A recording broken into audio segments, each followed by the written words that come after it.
খাওয়া দেবো তো? কেন দেবে না?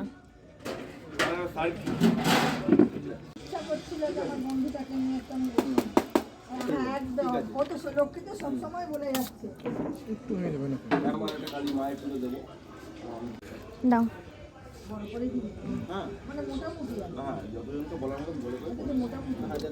আমাকে আর একটু ছ্যাঁচড়া দেবে তো।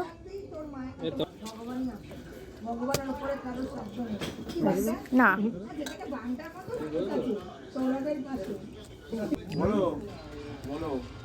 তোকে দেবো একটু না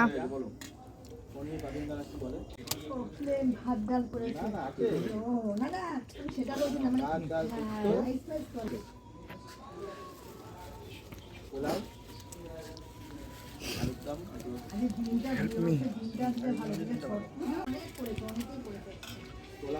জিজ্ঞাসা করি সেই বলে জীবন করছে নিমন্ত্রণ